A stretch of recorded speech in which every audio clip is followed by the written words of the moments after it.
Thank you, Travis. Good evening and welcome to tonight's regional news. We begin with a story from Barbados.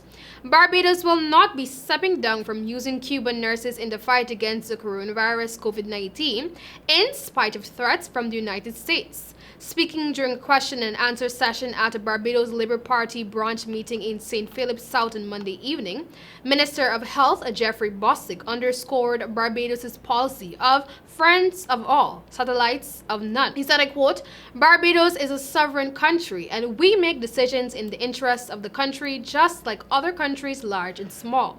We have engaged the nurses from Cuba. Barbados had diplomatic relations with Cuba when other countries were trying to do the same, and we are not going to buckle under the pressure of any other nation, end of quote, he told the audience. He said Barbados was doing what was in the best interest of its people, and the nurses would remain there, I quote, because we expect we will have more cases, and we are a tourism-based country, which depended on almost 40% of the GDP, end of quote. And now for news from Brazil. A commission linked to the Organization of American States OAS on Monday asked Brazil's government to take steps to protect the indigenous Yanomami and Yakiwana peoples from the spreading of the coronavirus pandemic. In a statement, the entity's Inter-American Commission on Human Rights gave the government 15 days to outline what measures it has taken, such as the provision of adequate health care to protect the indigenous people's livelihood. The OAS Commission had already been asked to take a stand with one issue, the potential exposure of the Yanomami to illegal gold miners operating on their indigenous land. And in other news, there is an apparent standoff between Barbados and Antigua, Liat's largest shareholder, and the airline's headquarters, respectively. Sources close to the situation have stated that Antigua and Barbuda is refusing to accede to a request to have 3 of the planes from Liat's fleet of ATRs moved to Barbados. The 3 aircraft were purchased with funds borrowed from the Caribbean Development Bank, CDB, which is based in Barbados. The remaining ATR aircraft are on lease from various lessors.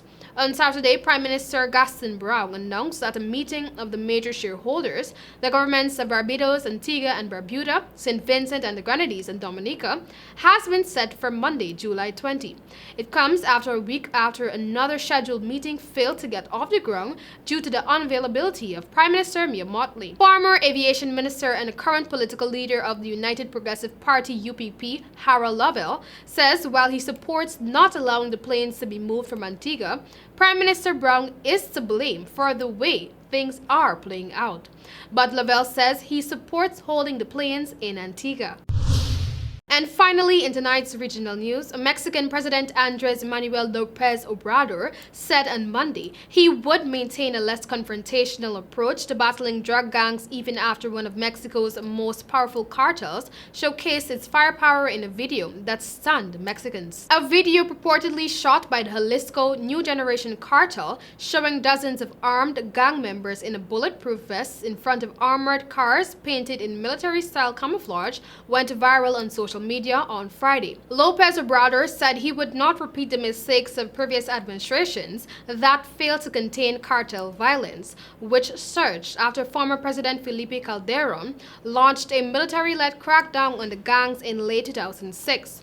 López Obrador said his government would face down gangs with intelligence rather than force, focusing on poverty and other root causes of crime. With homicides reaching record levels, the president has come under growing scrutiny over his security policy, dubbed by López Obrador as one of hugs, not bullets. Murders in Mexico in the first 6 months of the year hit an all-time high, data showed on Monday. That was all for tonight's regional news. Thank you for joining. Back to you, Travis.